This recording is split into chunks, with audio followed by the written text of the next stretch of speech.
everyone, welcome to today's show, and on the newest episode of Red Alert, we have our first ever guest to the show. Ladies and gentlemen, it's our brand new elections analyst, James Stanley, joining us. You're going to see him on election night, but we're giving him a test run. We're introducing him to you, the audience, here today. We're going to go through some of the key elections to talk about in the country today. It's a pleasure to have James here for what's going to be a great little conversation. James, thank you so much for joining us. Really appreciate it. All right, James. So you're younger, even though sometimes you don't always act like that. Like, what first got you into following elections?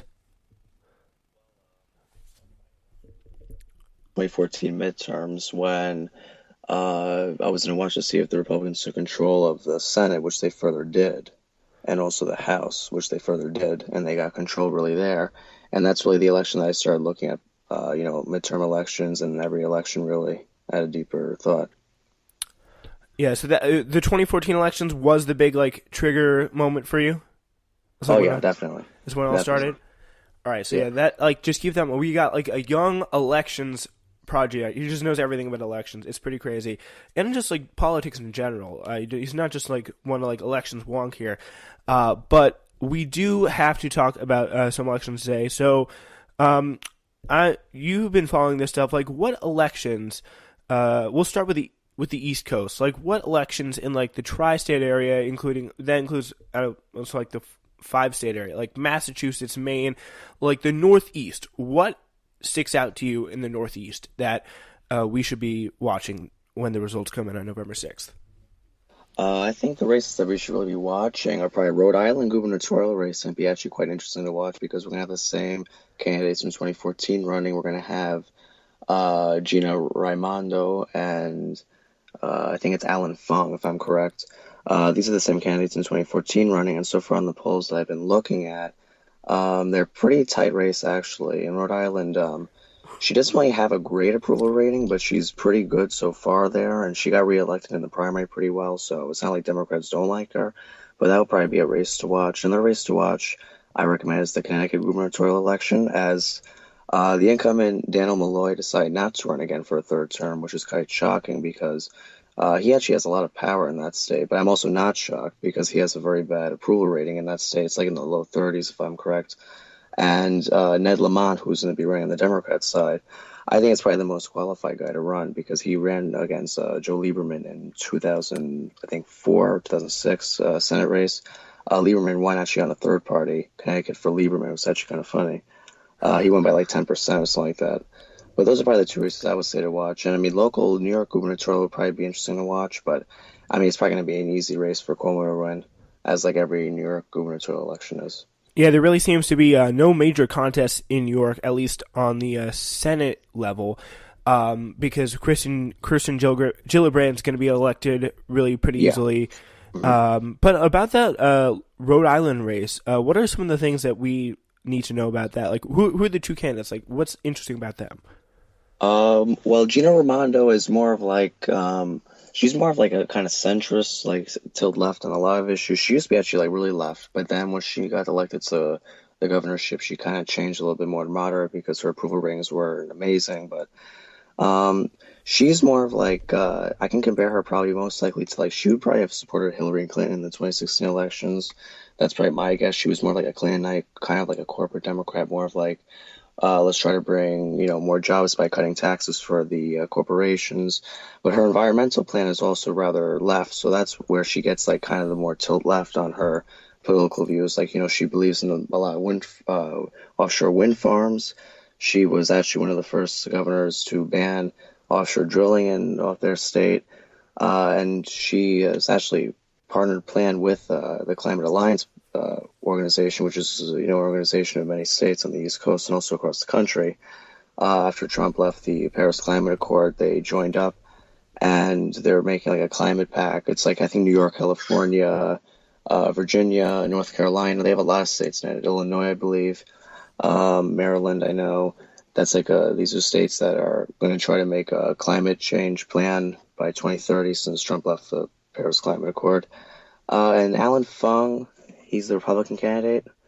He is more of like a conservative. He's pro-life. He's So he's kind for of like a business Republican. oh yes, definitely. He's definitely a business Republican. He is worth a lot of money. He lives in a very rich and expensive town to live in Rhode Island. And his plan for the economy is more of like a Trump plan, like let's cut taxes for the big corporations, the wealthy, and see what could happen. This is trickle down economics. And as we know, that doesn't work. Reagan, it didn't work. Bush Sr. and Jr. didn't work. And Trump is going to try to do it. I don't know if it's going to work, but his first Tax Cuts and Jobs Act, which was passed early this year, that's like step one of that plan. But, um, you know, trickle down economics don't work. I mean, the Great Recession in 2008 was basically caused by, Bush thinking that trickle down economics would work, which is the idea that cutting taxes for the ultra wealthy, well, they will then use their extra money that they receive from not paying a lot in taxes, and they will use that money towards helping, like making more jobs possible for people who are poor. But what they realized actually occurred was that they were more saving that money instead of actually putting it back into the economy. Yeah, that's just proof. Like you may say, "Oh, trickle down economics," that's biased to say it doesn't work. But like you're getting to the point, like where we know it's been proven time and time and again, it just does not work. So like you're gonna have to, it's getting to a point where you're just gonna have to call a spade a spade. Before we go down to the southeast, I think is there anything that's catching your eye in New Jersey at all? Oh yes, I think the Senate race, that's going to be a very good race to watch, actually. Bob Menendez is, I don't know if anyone knows him, but he's the senator who actually was found corrupt in a corruption scandal actually under Obama's attorney general. But And it was a jury, a hung jury, if I remember correctly, right? yeah, it was hung jury. Like he didn't get convicted, but like they found enough evidence to try to bring a case up, Yeah. which I thought that was actually quite interesting to see that What happen. was it he did? For those of you who don't know. Oh, so he was good friends with a doctor. And what I heard from that was is that the doctor gave him money. So it was basically like money for political favors. So the doctor gave him money, and in exchange for political favors, the doctor gave him, use of a private jet. He brought him down to the Dominican Republic for vacation, and supposedly while they were down in the Dominican Republic, that's also the other part of the scandal, is that Bob Menendez was with prostitutes. Whoa. That's the other part of the scandal. Now, I don't know if that's true. I probably do think that that's probably is true, but supposedly according to Menendez, it's not true. But, it's like they always deny the fact that that probably happened. But I don't know. I don't really know who to believe in that case because some people lied and some people have found them lying and some people have found them being truthful. So Yeah, it's just still either way. It's a very sticky situation. Should have been a Democratic seat, but we oh, just Lisa McCormick definitely should have won that in the primary. She actually got close to winning. I think she got like 37.7%. He got like 63% of the vote, which is pretty close for a Senate primary. yeah. It's going to be it's definitely really kind of annoying me when Bob Menendez got through because he's just like I don't know. Do you think are we going to see Bob Menendez pull through here or Bob Hoogan, who's the opponent on the Republican side? I think Menendez is probably going to win just because it's almost sort of like New York. But you know what? You really never know with a state like New Jersey because New Jersey does have a pretty big conservative population, especially in their northwestern part of the state and their southwestern part and the southeastern part. These areas of New Jersey have a very high conservative population. Now, that matters. What could happen is if, people in Newark and people in the big urban cities don't go out and vote, which, I don't really know if they will, but they might, because I know this year that we do have a Newark mayoral election, so Newark might have a big turnout, which might push Menendez over the top. But if Newark does not have a big turnout, then I will highly see the fact that Bob Hugin could easily win this race and also he might even win some Democrats over because he's a moderate. He's pro-choice, he's pro-marriage equality. He's against the health care bill that they were trying to repeal. He's for Obamacare, but he's not for the Repeal and Replace Act that we're trying to do. He said the Tax and Cut Jobs Act was good, but they could have had better, things in it to not make the tax deductibles, not a thing anymore in like states like New York, New Jersey, all the blue states really, like even California and Oregon are getting struggling with the SALT deductions that they got rid of in that tax code Yeah. bill.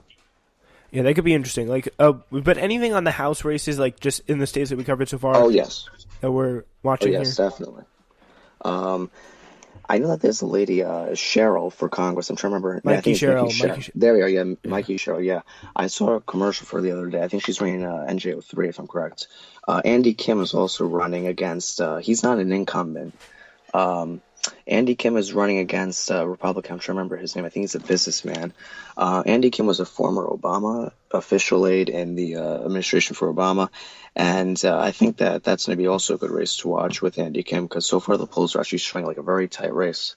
The most recent poll that I found today was by New York Times, which had his opponent, I'm trying to remember his name, but I forgot, had him up by 1%, which they was in the margin of error. Obviously, the margin of error for that poll was 4.5%. But just looking at that race might be an interesting race to watch. Yeah, so that's Tom MacArthur is the Republican Party guy in that seat Yeah, in District 3.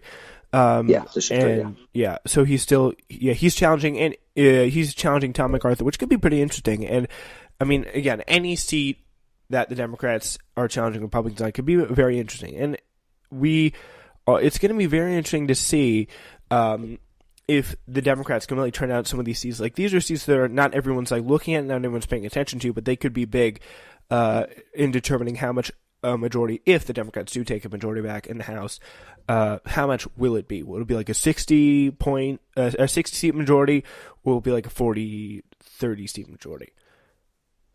I'm probably guessing maybe around. Honestly, the majority for the Democrats is going to be harder than I think, actually, because when I was researching the other day about a lot of races in the that are thinking about going Democrat, they've actually found a lot of instances where that might not be the case. I mean, a lot of Democrats are outpacing Republicans definitely about the funding wise by not big corporations donating. It's all grassroots organizations. I think the Democrats probably will take control of the House. I'm not saying it's not going to happen. I think probably they're going to have a majority of probably 20 to 30 seats.